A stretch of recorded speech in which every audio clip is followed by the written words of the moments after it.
Mon nom est Linda Leclerc et je suis fondatrice de l'École du yoga du rire et du Haha Sisterhood. Bienvenue dans l'Élément Joie, les balados qui font du bien et qui inspirent. L'épisode d'aujourd'hui vous est présenté par Moral Boost, un accompagnement gratuit sur 3 jours pour vous remonter le moral. Vous le savez peut-être, mais j'ai publié un livre que j'ai coécrit avec ma collègue et amie, la Française Corinne Cosseron.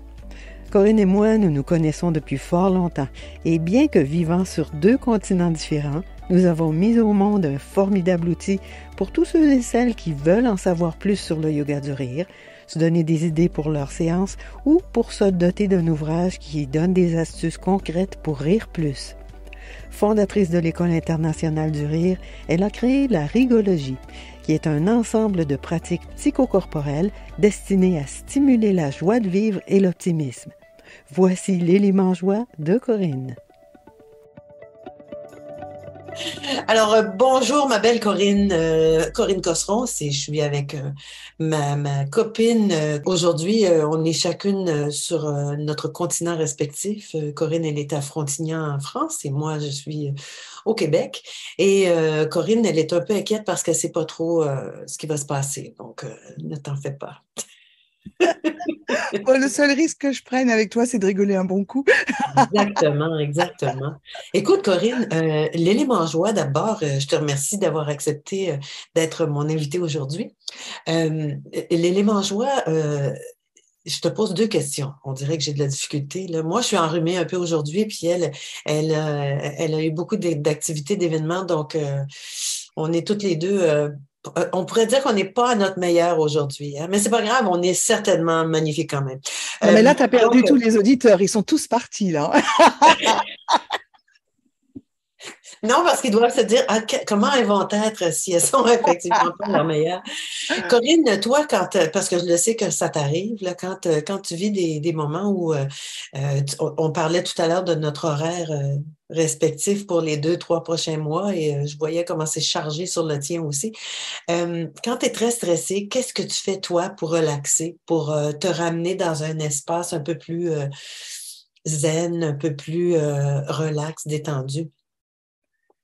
Alors, j'ai la chance de vivre au bord de la mer, donc je me débrouille pour aller faire une échappée à la plage et là, je médite le temps qu'il faut face aux vagues. Ça, c'est vraiment quelque chose qui me ressource et si je n'ai pas la chance d'être dans ma région, je me débrouille pour trouver un coin de nature et parfois, là, je rentre de Paris, ça consistait quand même à me tortiller par la fenêtre pour essayer de voir un petit bout du ciel qui était chargé et repérer 1 ou 2 nuages un peu sympas et vraiment, mon truc, c'est de me reconnecter à la nature. C'est ce qui m'apaise le plus. Ou éventuellement, si dans le hall de l'hôtel, il y a un aquarium avec quelques poissons, ça fera l'affaire, quoi. De la nature, de la nature, de la nature.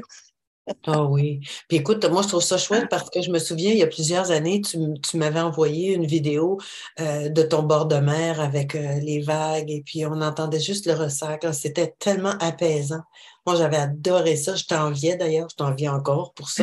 Mais Et tu puis, sais que la mer n'est pas du tout ressourçante tous les jours, en fait. Les jours de grands vents, de grandes vagues, etc., tu peux arriver relativement calme et tu repars complètement énervé et électrifié parce que les vagues sont sauvages. Donc, il y a des temps ouais, c'est parfaits. vrai. Pour la méditation aussi, j'adore enseigner la méditation en proposant aux élèves de regarder les nuages passer. Il faut un ciel très particulier. Il faut le ciel bleu avec des petits nuages blancs qui se déplacent. Et je leur dis, ne bougez pas la tête, laissez-les entrer et sortir comme des pensées qui passeraient. Et si j'ai pas exactement cette météo-là, mon cours est fichu. Faut que je sois que ici, aujourd'hui, au Québec, on a un ciel qui est sans nuages. C'est bleu, azur impeccable. Donc, on ne pourrait pas faire cette méditation-là. Il faudrait penser à autre chose. Non, puis tu avais mis aussi une autre vidéo que j'ai vue récemment. C'était, je crois que tu étais dans une allée avec des arbres et tu étais assise dans un parc. Je disais, on va prendre des respirations Oui, oui, oui. avec les arbres dans la nature. Donc, toi, quand tu es stressé, tu te connectes, peu importe où tu es, tu vas chercher un élément de nature pour Oui. branché. Et Oui, ça les arbres sont beaucoup moins agités que nous, sauf les jours de tempête. oui, oui, c'est bien vrai. C'est bien vrai. Et quand tu as des journées où tu te sens un peu triste, où il arriverait quelque chose peut-être qui te rendrait un peu morose ou nostalgique ou mélancolique, qu'est-ce que tu fais à ces moments-là pour te remonter le moral un peu? Ben, je commence pas par me remonter le moral, je commence par accueillir cette tristesse, à écouter ce qu'elle a à me dire et à l'accepter. Et j'ai remarqué que quand je lui laisse toute sa place, quand j'ai pas trop peur d'elle, parce que c'est en fait quand j'ai peur de mes Mhm. émotions qu'elles vont être longues et embêtantes. Mais quand je lui laisse toute sa place, eh bien, elle me traverse, elle est là. C'est pas forcément agréable, mais elle finit par s'en aller. Et ensuite, je peux me reconnecter à quelque chose de plus doux. Et ça sera authentique. À ce moment-là, je pourrais me remonter le moral après. Mais je commence toujours par accueillir cette tristesse intégralement et ce qu'elle a à dire qui est là.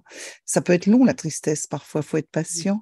Et puis après, mon truc là, ça va être de me reconnecter à la chaleur humaine de quelqu'un que j'aime, me changer les idées, mais dans le sens en me reconnectant de cœur à cœur avec quelqu'un, soit qui va me faire rire, soit qui peut entendre ma tristesse aussi si j'ai besoin d'en recoller Accueillir une avec couche. joie, Voilà. oui. Ouais, tout dépend de ce que c'est. Mais en tout cas, je commence toujours par accueillir mon émotion désagréable, quelle qu'elle soit. C'est vrai. J'aime beaucoup aussi que tu utilises le mot désagréable parce que on voit parfois, on entend, c'est les émotions négatives. Moi, je trouve que c'est pas négatif. Une émotion, c'est une émotion. C'est agréable ou ça l'est moins.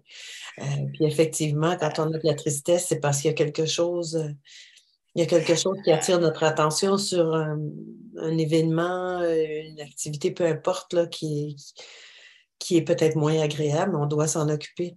Ben, c'est Effectivement. mon métier, c'est-à-dire que je suis rigologue. Un rigologue nous apprend à nous libérer de toutes nos émotions, quelles qu'elles soient. Elles sont toutes d'égale importance. C'est pas mieux d'être joyeux que d'être triste. Ce qui est important, c'est d'être authentique par rapport à l'émotion qu'on a.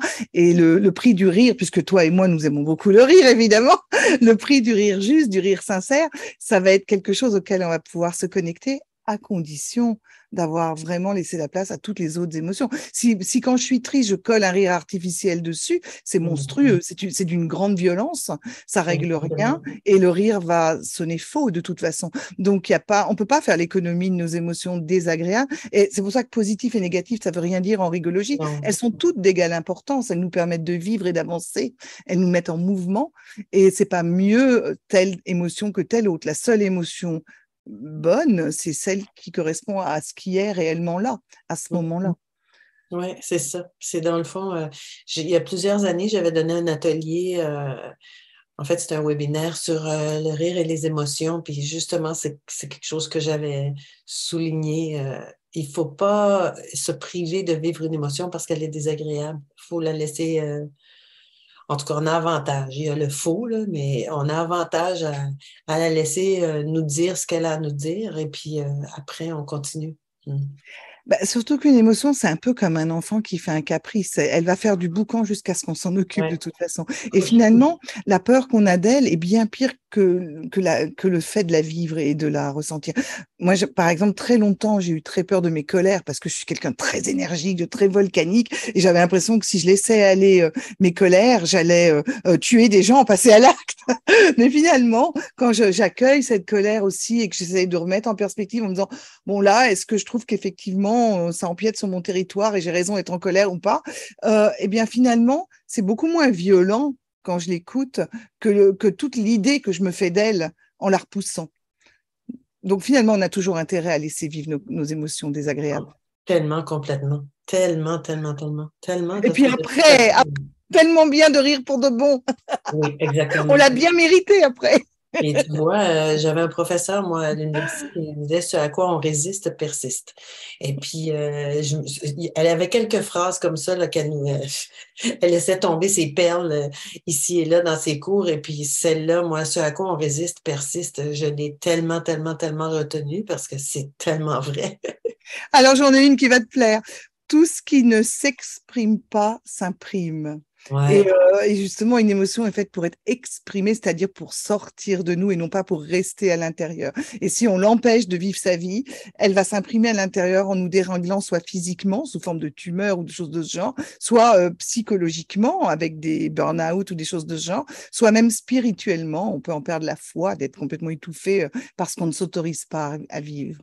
Tout ce qui ne s'exprime pas s'imprime. On est sage. Et toi, ma Corinne, ton élément joie, qu'est-ce que ce serait? La chose ou le truc qui te met en joie, en état de joie, qu'est-ce que ce serait? J'ai une petite idée, je te laisse le dire. Ah, t'as une petite idée, j'aimerais bien l'entendre. Je ne sais pas si c'est à ça que tu penses. Alors, réellement, moi, ce qui me met le plus en joie, c'est de rire avec quelqu'un que j'aime. De préférence, de le faire rire, ça me fait met encore un peu plus en joie. Mais c'est ça. Je veux dire que je suis prête à faire absolument n'importe quoi pour voir rire les gens que j'aime. C'est pour ça que je dis beaucoup plus de trucs ridicules que les autres gens.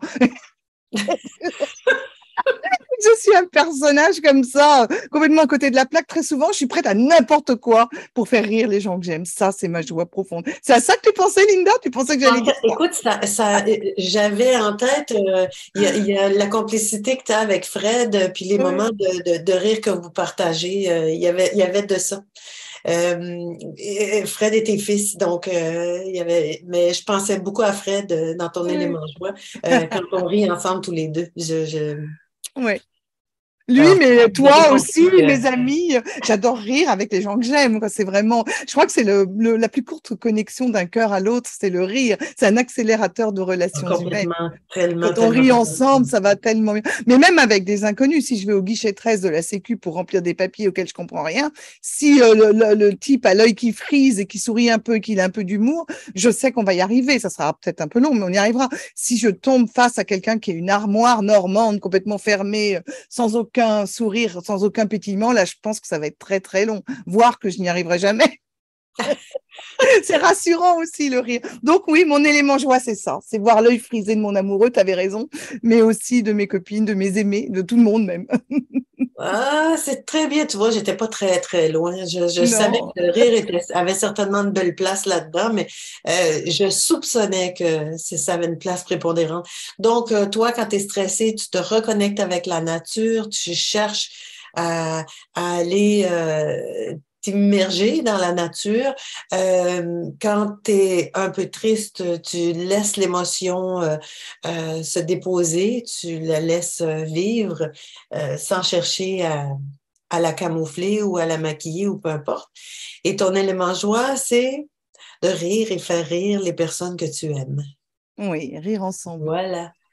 Oui. Un grand merci, Corinne, d'avoir partagé ces moments avec nous et de ton outre-Atlantique. Merci, Linda, et riez bien les uns et les autres.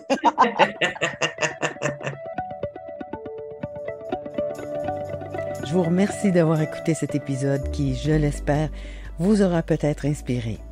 Pour en savoir plus sur les programmes et activités de l'École du yoga du rire, consultez le www.yogadurire.com. Et pour la communauté de femmes qui rient intentionnellement, c'est sur le www.hahasisterhood.com. Bonne fin de journée.